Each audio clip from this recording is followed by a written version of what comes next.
ജിന്നുകളോടും മലക്കുകളോടും സഹായം ചോദിക്കാം എന്ന് മുജാഹിദുകൾക്ക് വാദമുള്ളതായി മടവൂരികളും അവരുടെ വാദം ഏറ്റുപിടിച്ച ചിലരും വളരെ കാലമായി വ്യാപകമായി പ്രചരിപ്പിച്ചുകൊണ്ടിരിക്കുകയാണല്ലോ. വാസ്തവത്തിൽ ജിന്നുകളോടും മലക്കുകളോടും സഹായം ചോദിക്കാൻ പാടുണ്ടോ? ജിന്നിനോടും മലക്കിനോടും സഹായം ചോദിക്കാൻ പാടുണ്ടോ എന്നാണ് ഇപ്പോൾ ചോദിക്കപ്പെട്ടിരിക്കുന്നത്. മുജാഹിദ് പ്രസ്ഥാനത്തിലെ ഏതൊരു പ്രവർത്തകനെ സംബന്ധിച്ചും അറിയുന്ന ഒരു വളരെ അടിസ്ഥാനപരമായ വിഷയമാണ് ഏത് വിഷയത്തിനും സഹായം ചോദിക്കേണ്ടത് അള്ളാഹുവിനോട് മാത്രമാണ് എന്ന കാര്യം.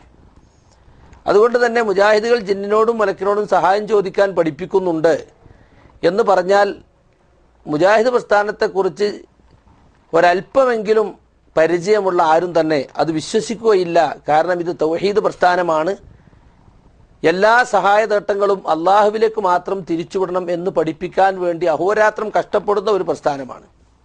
ഉദാഹരണമായി മലക്കുൽ മൗത്തിനോട് എൻ്റെ ആയുസ് നീട്ടിത്തരണേ എന്ന് പറയാൻ പറ്റുമോ? ഒരു മുജാഹിദിനോട് ചോദിച്ചാൽ പറയും ഇല്ല, പാടില്ല, ശിർക്കാണ് എന്ന് പറയും. അല്ലെങ്കിൽ മഴ പെയ്യിക്കുന്ന മലക്കിനോട് ഞങ്ങൾക്ക് മഴ വർഷിപ്പിക്കണേ എന്ന് പറയാൻ പറ്റുമോ? പാടില്ല, ശിർക്കാണ്, എല്ലാവരും പറയും.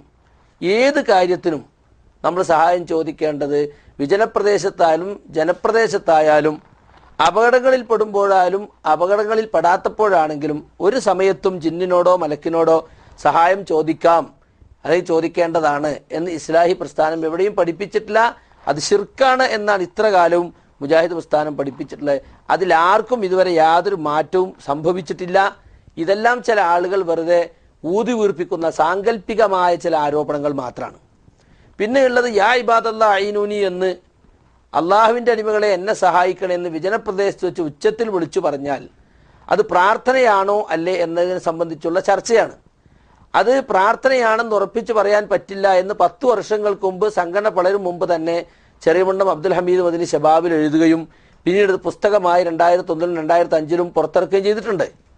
പക്ഷേ അത് പ്രാർത്ഥനയാണെന്ന് ഉറപ്പിച്ച് പറയാൻ പറ്റുകയില്ല എന്ന് ശബാബിൽ ലേഖനം വന്നപ്പോഴോ പിന്നീട് അത് പുസ്തകമാക്കിയപ്പോഴോ അല്ലെങ്കിൽ ഇസ്ലാഹിൽ ലേഖനം വന്നപ്പോഴോ മുജാഹിദുകൾ ആരെങ്കിലും അത് വായിച്ചിട്ട് ജിന്നിനോട് സഹായം ചോദിക്കാം, മലക്കിനോട് സഹായം ചോദിക്കാം എന്നതിൽ മനസ്സിലാക്കിയിട്ടില്ല, അല്ലെങ്കിൽ അങ്ങനെ ചോദിക്കേണ്ടതാണ് എന്ന് മനസ്സിലാക്കിയിട്ടില്ല. ഇതെല്ലാം അബ്ദുസലാം സുല്ലമി ഊതി വീർപ്പിച്ച ചില സാങ്കല്പിക ദുരാരോപണങ്ങൾ മാത്രമാണ്. ആളുകളെ ആശയക്കുഴപ്പത്തിലാക്കി മുതലെടുപ്പ് നടത്തുക എന്നതല്ലാതെ ജനങ്ങൾക്ക് ദീൻ പഠിപ്പിക്കുക എന്ന ഉദ്ദേശം യഥാർത്ഥത്തിൽ അവർക്ക് ആർക്കുമില്ല. ഈ ഹദീസ് ദുർബലമാണെന്നും ഇതുകൊണ്ട് അമൽ ചെയ്യാൻ പാടില്ലെന്നും ഇദാ സഅൽത ഫസ്അലില്ല, ചോദിക്കുകയാണെങ്കിൽ നിങ്ങൾ അള്ളാഹുവിനോട് ചോദിക്കണം എന്ന തത്വമാണ് ജനങ്ങളെ നാം പഠിപ്പിച്ചു കൊണ്ടിരിക്കുന്നത് എന്നും ഈ പറയുന്ന ആളുകൾക്കറിയാം.